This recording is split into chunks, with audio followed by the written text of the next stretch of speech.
Good morning, I'm Nathan Hager. And I'm Karen Moscow. Here are the stories we're following today. We begin in Washington, where Republican Congressman Matt Gaetz has officially moved to topple House Speaker Kevin McCarthy. He has filed what's known as a motion to vacate. The gentleman will state the form of his resolution. Declaring the office of Speaker of the House of Representatives to be vacant. Resolved that the office of Speaker of the House of Representatives is hereby declared to be vacant.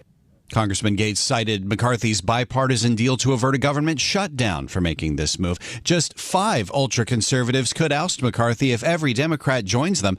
McCarthy has to call a vote on Gaetz's motion within 2 legislative days, though the Speaker or his allies could seek a vote as soon as today to try to block the maneuver. Well, Nathan, at least one conservative Republican, Jim Jordan, tells us he does not support the move to get rid of the Speaker. I do not support that. I think Kevin McCarthy's done a good job. I mean, we told the American people that we would, pass legislation to get rid of the 87,000 IRS agents. We told the American people we'd pass the parental bill of rights.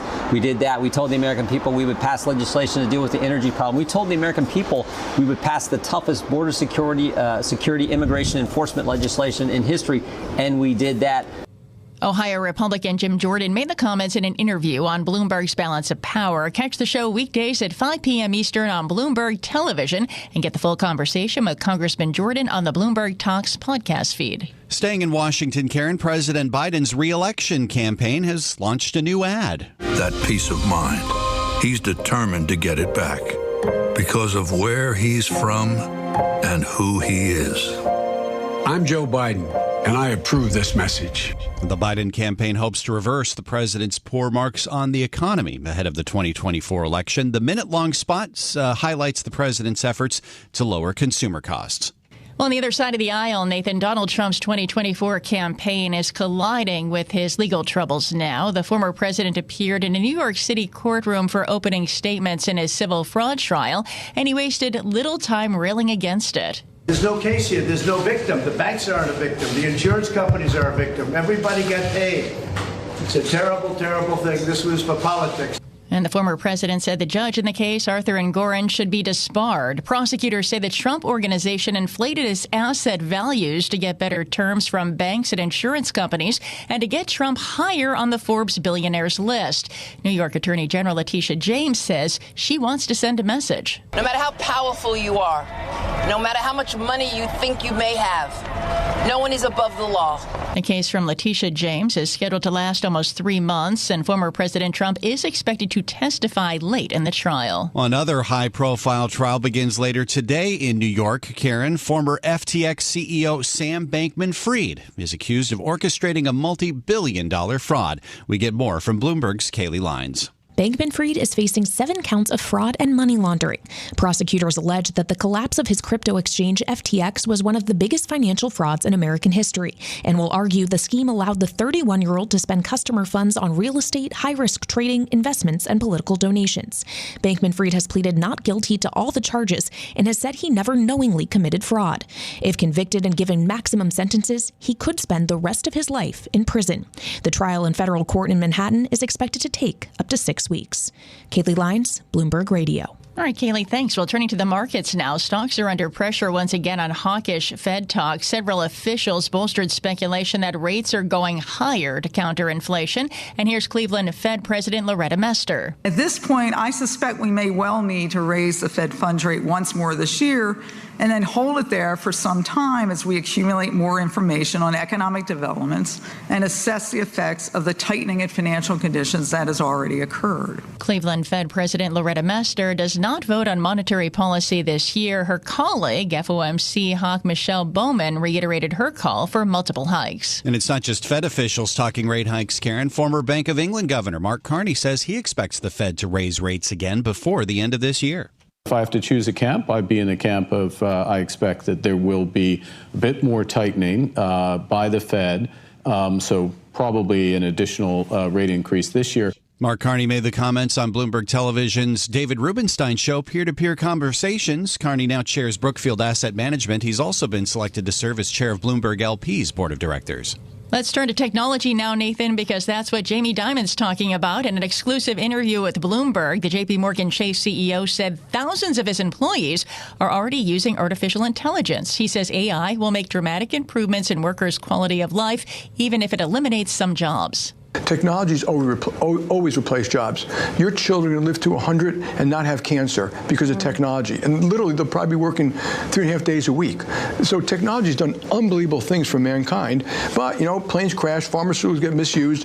There are negatives. This one, the biggest negative, in my view, is AI being used by bad people to do bad things. And you can hear more of our conversation with J.P. Morgan Chase CEO Jamie Dimon on the Bloomberg Talks podcast feed. Download it wherever you get your podcasts. And it's time now for a look at some of the other stories making news around the world. For that, we're joined by Bloomberg's John Tucker. John, good morning. Yeah, good morning, Karen. The bill to avoid the weekend government shutdown left out $6 billion in funding for Ukraine. And as Bloomberg's Ed Baxter tells us, President Biden now has some work to do with U.S. allies. The president says he wants to assure the allies that the U.S. support will continue. We cannot, under any circumstances, allow American support for Ukraine to be interrupted. Too many lives at stake, too many children, too many people. A call with allies could happen as early as today, and the White House says it will announce an additional aid package for Ukraine soon. I'm Ed Baxter, Bloomberg Radio. A bipartisan group of U.S. senators hopes to meet President Xi Jinping in China next week. Senate Majority Leader Chuck Schumer and his Republican colleague, Senator Mike Crapo, will raise the issue of Micron Technology's ability to do business in that country during their trip. The U.S. company faces an ongoing probe by the Chinese government's Cybersecurity Administration. President Biden's son Hunter will be in a federal courtroom in Wilmington, Delaware today to face charges that he violated federal gun laws in 2018. The president's son is expected to enter a not guilty plea to 3 felony counts related to his 2018 purchase of a handgun at a time he was admittedly addicted to drugs. The 9-year-old girl who disappeared during a family camping trip in upstate New York was found safe on Monday. New York Governor Kathy Hochul saying a fingerprint found on a ransom note that was left in a mailbox at the family home led authorities to the suspect. After some resistance, the suspect was taken into custody, and immediately the little girl was found in a cabinet, cupboard. Well, the girl appeared physically unharmed when discovered. NBC Sunday Night Football drew an audience of 27 million viewers, up 22% from a year ago, as the rumored relationship between Taylor Swift and Kansas City Chiefs tight end Travis Kelce pulled in additional fans. Well, that included 2 million more women. Global News 24 hours a day. Powered by more than 2,700 journalists and analysts in more than 120 countries. I'm John Tucker, and this is Bloomberg. Karen. All right, John, thank you. Well, we bring you news throughout the day here on Bloomberg Radio. But now you can get the latest news on demand whenever you want it. Subscribe to Bloomberg News Now to get the latest headlines at the click of a button. Get informed on your schedule. You can listen and subscribe to Bloomberg News Now on the Bloomberg Business app, Bloomberg.com, plus Apple, Spotify, and anywhere else you get your podcasts. Time now for the Bloomberg Sports Update with John Stashower. John. Karen, the night after there was Sunday Night Football at MetLife Stadium in New Jersey, there was Monday Night Football, same stadium, Giants and Seahawks. Seattle had 14-3 at halftime, which meant the Giants had been outscored in their 4 first halves this season, 77-9. They did have a drive going third quarter, down 14-3. They had a 4th and 1 deep in Seattle territory. Seattle looks like they want to rush 4. And they do. Jones is going to throws near side. Ball picked up. Witherspoon comes near side. Down the sidelines. Jones chasing him. He cuts back inside. Picks up blockers. Still being chased. Witherspoon far side. 20, 15, 10, 5. He is in. Holy catfish. Witherspoon went a mile and a half with the interception for a touchdown. Seahawks radio, they won it 24-3 to go to 3-1 on the year. The Giants are 1-3. Baseball postseason begins today. 4 games starting with Texas at Tampa Bay. Those were the top 2 offensive teams in the American League this season. And then it's another American League game with Toronto in Minnesota. The Twins have lost their last 18 postseason games. National League begins with Arizona in Milwaukee. It's Miami at Philadelphia. The Phillies were a wild card team last year, ended up playing in the World Series. All of these series are best of 3, and the team that is at home gets to stay at home throughout the series. John Stashower, Bloomberg Sports. From coast to coast, from New York to San Francisco, Boston to Washington, D.C., nationwide on SiriusXM, the Bloomberg Business app, and Bloomberg.com. This is Bloomberg Daybreak. Good morning, I'm Nathan Hager. Will it be better work through technology?